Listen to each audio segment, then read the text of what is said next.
Oh, I no longer drink alcohol. And then when you pick up the second one, oh, Your Honor, I no longer drink alcohol. So obviously you have an issue with alcohol.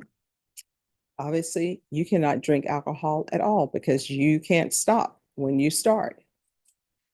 It would have been so easy for this person that you had the car accident with to have been killed by you. And then you would have been here crying. And your statement state.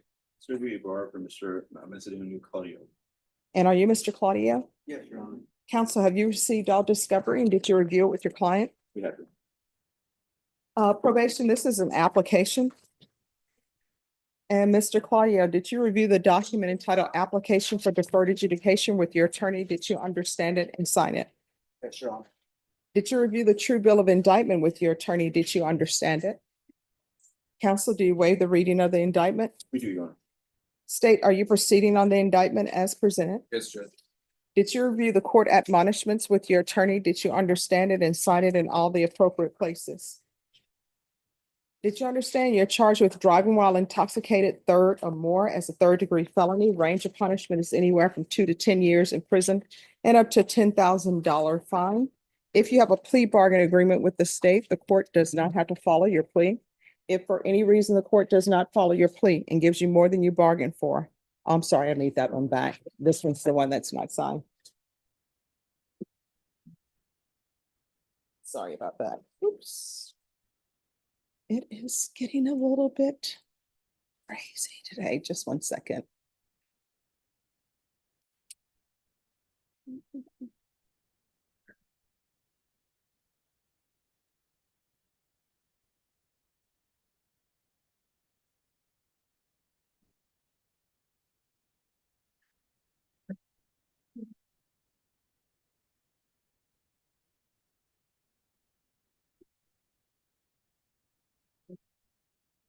If for any reason the court does not follow your plea and gives you more than you bargained for, the fact that you entered a plea will not be used against you and you will be allowed to withdraw your plea. You have a right to jury trial, a right for you or your attorney to cross-examine and confront any witnesses the state would call, and the right to remain silent. By entering this plea bargain agreement, you were giving up those rights. Did you understand? And did you intend to give up those rights and enter into a plea bargain agreement in this case? Counsel, has your client been able to provide you with any defenses? Yes, Your Honor. Do you believe he has a rational as well as a factual understanding of the charges against him? I believe that. Do you believe he's currently competent and was legally sane at the time of the offense? Mr. Claudio, has anyone threatened you, coerced you, or placed you in fear to get you to enter this plea? Anyone promised you anything other than the plea? Are you satisfied with the way you've been represented? Are you a U.S. citizen? Yes. Court will find that defendant has knowingly and voluntarily waived his right to jury trial. Did you review the plea bargain page with your attorney? Did you understand it? Yes, Your Honor. According to the plea, punishment is to be assessed at 7 years in the prison, and the state recommends deferred adjudication. Did you understand that to be the plea? Defense is at the plea? It's probation, Your Honor. I'm sorry, probation. Thank you. It is otherwise, Your Honor. Thank you. All right, thank you. I'm sorry about that. State, did you understand that to be the plea? Yes, Judge. Did you review the waiver of appeal paragraph with your attorney? Did you understand it and sign it in both places? Did you understand by signing that you're waiving your right to appeal? The only items that can be appealed are written pretrial motions that have been filed, heard, and ruled upon by the court. Did you understand? Yes. Counsel, have there been any such motions? No, ma'am. Outside the agreement, the state is requesting that your community supervision be for a term of 6 years. There be a TAP evaluation, 200 hours of community service restitution, ignition interlock for half the term, DWI intervention, VIP live. Well, you're not allowed to drink alcohol while you're on probation, and there's to be 2-year driver's license suspension. Did you understand those are recommendations from the state, and the court does not have to follow those recommendations? Yes. And did you also understand that as a condition of your probation, the court could sentence you up to 10 years in the Bexar County Jail? All right. Then to the offenses charged, how do you plea? State, any evidence? In an exhibit 1 and attachments, Judge. No objections. All right, state, you may be excused. Thank you, Judge. Did you review the waiver and stipulations with your attorney? Yes, Your Honor. Did you understand it and sign it in all the appropriate places? Yes, Your Again, did you understand you have a right to jury trial, a right for you or your attorney to cross-examine and confront any witnesses the state would call, in the right to remain silent? Did you understand that today the state will be presenting evidence in the form of witnesses' statements and police reports and judgments, but most importantly, there'll be no live testimony? Did you understand? Court will find that defendant has knowingly and voluntarily waived and consented to stipulation of testimony and stipulations. Court will accept into evidence states exhibits 1 and attachments, and the court will review the same.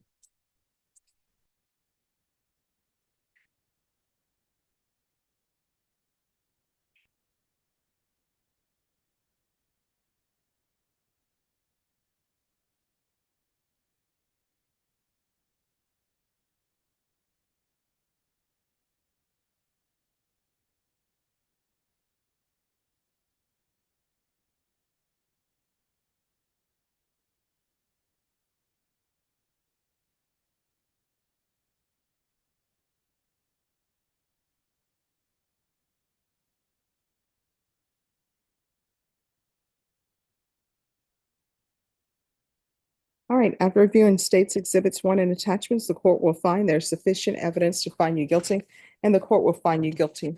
Are you proceeding with sentencing? We are, Your Honor. Anything you wish to say on behalf of your client? We just asked the court to follow the plea agreement and entered into after a couple of different discussions, not just with the ADAs, but Mr. Claudio himself. He's willing and able to handle any requirements that the court would impose in this probation, and I think that the gravity and seriousness of he was facing here is actually quite helpful in terms of him being ready to do these things and take responsibility. All right, and with regards to Woolsey, state, is there restitution for Britton Woolsey? No, Your Honor, all of their costs were completely covered by liability insurance. All right, and there's no deductible for them? If there was, they did not mention. All right, thank you. So probation, there's no restitution. All right, so how often do you drink alcohol?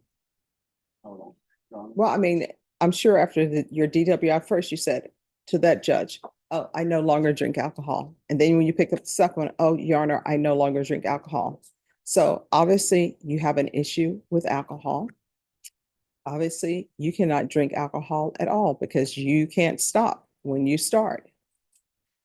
It would have been so easy for this person that you had the car accident with to have been killed by you. And then you would have been here crying, and your family members probably would have been saying, please don't send him to prison. He's a good guy. Counsel, you've done a lot of DWIs. Have you ever had a client or known someone who said, my intention when I went out drinking was to become intoxicated and kill somebody? Amen. Nobody ever says that, but it ends up happening. So what I will tell you, when you're on probation, and it's not just for DWIs, it's for any probation case, you're not allowed to drink alcohol, period. If you drink alcohol, that's a violation of your probation. And in this case, if your probation is violated, you're looking at potentially 7 years in the prison. And what I do know is usually when people have DWIs and they go to prison, they end up serving the majority of that time. So what do you do for a living? I work for a company called 4840 Solutions. It's a pallet company. We break down old pallets and rebuild new ones. So I've been there nearly 2 years, 3 years, 7, 8 months. And what have you been doing to seek to maintain your sobriety? I started going to lifetime recovery outpatient. I attend AA. I am enrolled. It starts May 3rd. I'm enrolled to the DWI intervention. I completed the VIP, the victim impact. I have my certificate for that. And staying busy, work and home and with my family like I should have been doing. All right. And do you have any minor children? My youngest is 12, going on 13. All right. So, counsel, there is 10 days required at the Bexar County Jail. Sometimes in exchange for that, I will do partial GPS, but it will be partial GPS for work only. Understood, Your Honor, and that's what we would ask respectfully, Your Honor. He is maintaining this job, and it is, that's one of the main reasons is that he's helping to support not only his son who lives in the home, who has some special needs, but also his wife and his mother as well. So I know that is exactly an important part of it. He understands what he stands to lose with that, so he will comply with all requirements. All right, so if it's GPS, usually I waive the fees on that. They say there's a free GPS out there somewhere with no fees. I've never seen it. It's a unicorn. But with the GPS with the waive fees, probation may be able to do that with him through the probation, or he may have to go to the jail to pick it up from there. Understood. All right, so the court is going to sentence you to 7 years in the prison, suspended and probated for 6 years.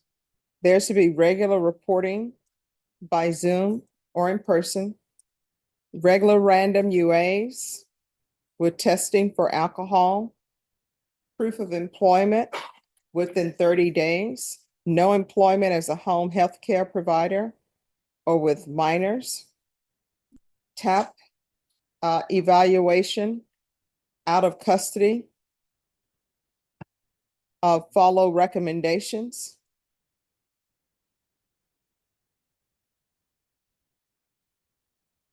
There will be 30 days partial GPS for employment, waive fees, and that will be in lieu of 10 days in the Bexar County Jail. State, do you have any objections to the defendant serving time on GPS as opposed to 10 days in the Bexar County Jail? All right. And so that the record can be clear, the court is doing this because one, I think it would be a hardship for you to serve the 10 days in jail. You'd probably lose your employment. And also there is an overcrowding issue at the jail. There are health issues at the jail. I've toured the jail. There is mold at the jail. So that is why it's 30 days. There's going to be ignition interlock, half the term. You don't have ignition interlock on any vehicles you have access to. So if those vehicles belong to persons who are living at your home, you must have GPS on those. 200 hours of community service restitution. I'm going to order parenting classes. Once that's complete, the 200 hours will be deemed satisfied. DWI intervention, DWI education, and probation. Some of these classes he's already completed or he is almost completed. He can receive credit for that. VIP Live, 2-year driver's license suspension. Field visits 1 time per month for 6 months. 90 sober meetings in 90 days. Probation, is there anything else? Okay. Is there anything else you need from the court in order to be successful? Your Honor, Yes. I allow to look for new employment since I started my job after taxes. I was getting like 560. They cut our hours. My checks are coming out for like 300 something or something. Oh, yes, you're allowed to look for new employment. All right, just speak with probation about that. Okay. All right, did you review the document entitled Trial Court Certification of Defendant's Rights to Appeal with your attorney? Did you understand it and sign it? Because this is a plea bargain agreement, because I followed your plea bargain agreement, and because you waive your right to appeal, you do not have the court's permission to appeal. Because this is a felony conviction, you're not allowed to own or possess any weapons or ammunition. If you have a question over what that is, you'll need to speak to an attorney. Do you understand? Yes. All right, we can go off the record. Here's the thing. I hope I don't need to tell you this again. There are some people who are driving around. They're just trying to go to a football game, you know, Texas Friday Night Lights thing, or either they're driving somebody during the daytime. Everybody's just trying to get to their destination safely. And in Bear County, there's an issue with people drinking and driving.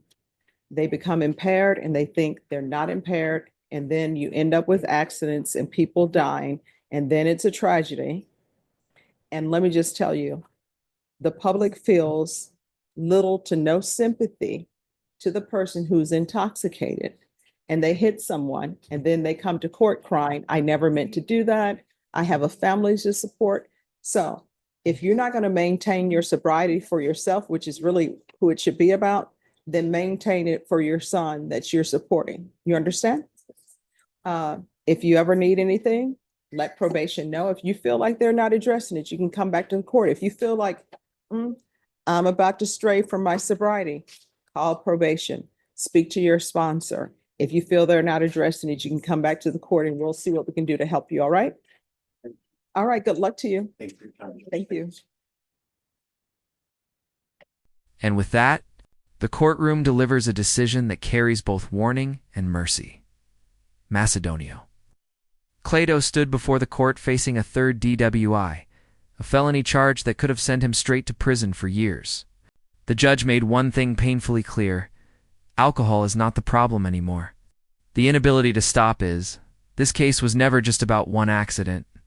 It was about a pattern, about repeated chances, about the reality that drinking and driving doesn't come with bad intentions, but it often ends with irreversible consequences. The court acknowledged his efforts, treatment programs, meetings, recovery steps, and responsibility toward his family.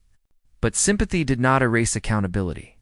A 7-year prison sentence was imposed, then suspended, replaced with 6 years of strict probation. This was not a free pass. GPS monitoring, ignition interlock, random alcohol testing, community service, parenting classes, sobriety meetings, license suspension, every condition designed to protect the public and to test whether change is real. The judge's final words cut deeper than any sentence. People don't go out planning to kill someone, but impaired driving does exactly that every single day. And when it happens, the public shows no mercy. Today, the court chose control over confinement, structure over steel bars. But make no mistake, this is the final opportunity. From this moment forward, every choice matters. One drink, one mistake, one violation, and probation turns into prison. This case ends with a warning not just to one man, but to anyone who believes they can drink, drive, and escape consequences. Because in this courtroom, sobriety is no longer a suggestion. It is survival.